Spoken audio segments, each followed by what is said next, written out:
Donald Trump.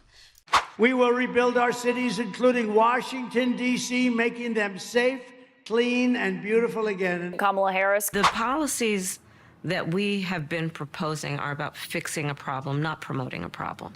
Donald Trump, Kamala Harris. Kamala Harris, Donald Trump. So we are a few days away from the US elections, and that's basically what you get from every news outlet there is across the board. And that is getting people's attention and getting people engulfed and involved in the whole thing in preparation for the big day where they're going to go to the polls and cast their votes. And by that single act of patriotism and civil responsibility would determine the quality of their lives for the next 4 years. Right?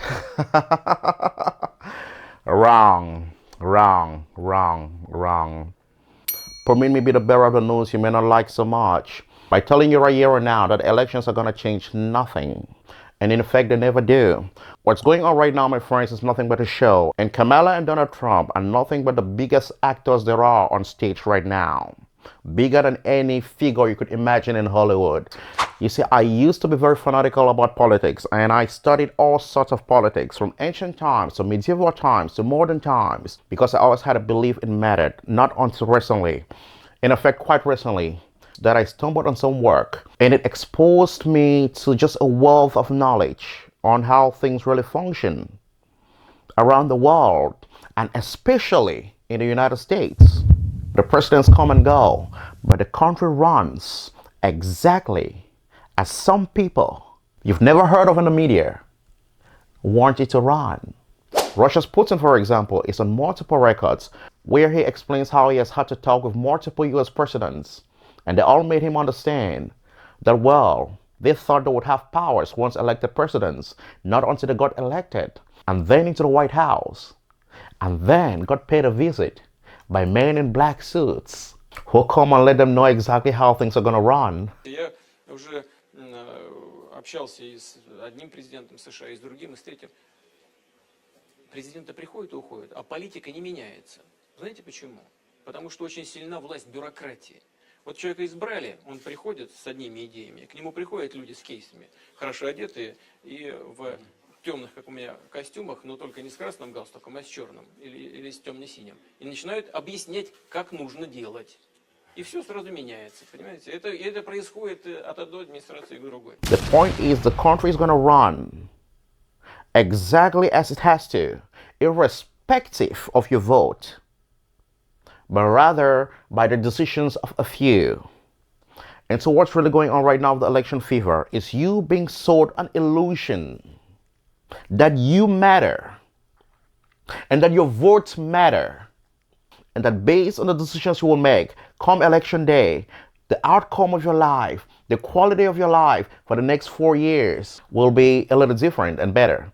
And nothing, my friends, could be further from the truth. Because like we've examined already, things are going to go on irrespective of your vote. And so, all that considered, the way you really want to lead your life is to think of the future pretty much like the weather, where it's going to be hot some days and cold some days, irrespective of how you feel and irrespective of your desires. And so your role is not to try to control the weather, but rather to arm yourself with enough resources that can permit you control the temperature within your immediate space. And what it means is you could heat up your home if it's cold outside and cool down your home if it's hot outside, because you cannot control the weather. It was Jim Rohn who said you cannot change the direction of the wind, but you can at least set a better sail to take you to your desired destination.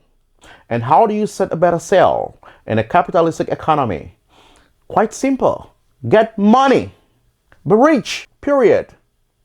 And it wouldn't matter what president is there or what policies they have, because money is the ultimate form of freedom, which means with enough money, you can lead whatever quality of life you want, irrespective of what policies there are.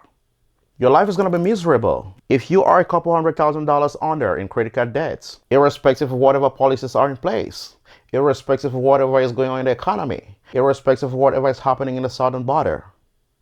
Whereas, and on the contrary, your life is going to be blissful no matter what is going on if you got a couple $100,000 saved in your bank account, because you would be able to do whatever you want. You wake up one morning and realize they're eating the cats where you live at. In Springfield, they're eating the dogs, the people that came in. They're eating the cats. They're eating the pets of the people that live there.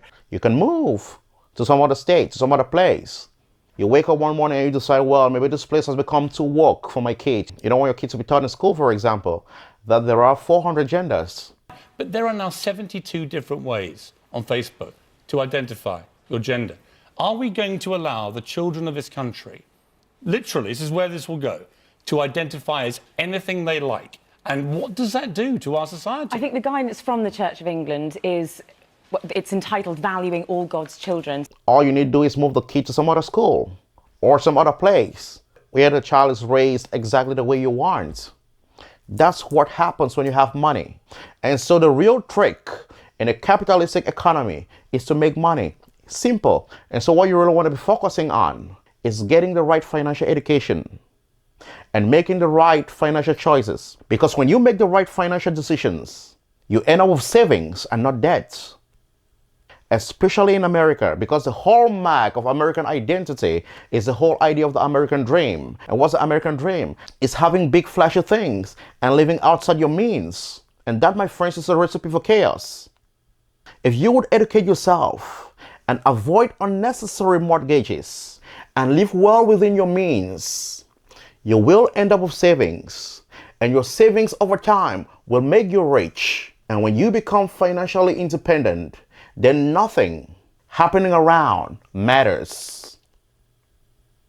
The ideas of politicians cease to matter anymore. And so you become the master of your own destiny and the captain of your own ship. And you get to set the best sails to get you to the direction you want, to get you to your desired destination. And so the take-home message, just get rich, my friends. Make money. Thank you.